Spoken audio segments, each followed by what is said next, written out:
ప్రముఖ నటి సమంత ఆస్ట్రేలియా విహారయాత్రకు సంబంధించిన వివరాలను సోషల్ మీడియాలో వెల్లడించారు. సిడ్నీలోని ఫెదర్డేల్ వైల్డ్ లైఫ్ పార్క్లో గడిపిన ఒక్క రోజులోని సన్నివేశాలను అభిమానులతో పంచుకున్నారు. సాధారణ దుస్తుల్లో ఎంతో అందంగా ఉన్న సమంత పార్క్ నుంచి కనిపించే అద్భుతమైన దృశ్యాలను తిలకిస్తూ అక్కడి అందమైన జంతువులను పరిశీలిస్తూ హాయిగా ఆస్వాదించారు.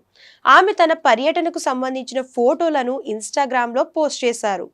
Grey colour full sleeves shirt, blue jeans ధరించి టోపీ పెట్టుకుని వైల్డ్ లైఫ్ పార్క్లో సందడి చేశారు. ఒక చిత్రంలో ఆమె పర్వతాల సుందరమైన దృశ్యాన్ని చూస్తూ కనిపించారు.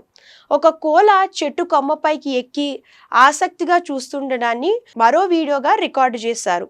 ఈ పోస్ట్కు ఫెదర్డేల్ సిడ్నీ వైల్డ్ లైఫ్ పార్క్ అనే ట్యాగ్ జోడించారు. ప్రకృతి, జంతువులు, మంచి అనుభూతి.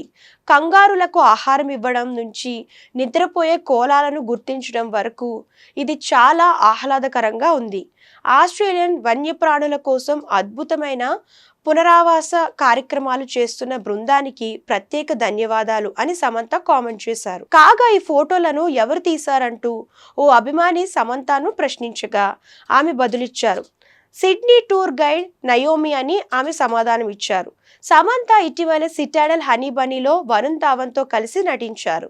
ఆమె తదుపరి చిత్రం రాజ్ డికే దర్శకత్వంలో రూపొందుతున్న the family man season 3 Manoj Bajpayee, Priyamani, Jaideep Ahlawat ముఖ్య పాత్రలో నటించిన ఈ సిరీస్ షూటింగ్ పూర్తయింది. ఈ సంవత్సరం విడుదల కానుంది. రాజ్ డీకే దర్శకత్వంలోనే రక్త బ్రహ్మాండం ది బ్లడ్ కింగ్డమ్ అనే వెబ్ సిరీస్లోనూ తన స్వయంగా నిర్మిస్తున్న మా ఇంటి బంగారం అనే చిత్రంలోనూ సమంత నటిస్తున్నారు.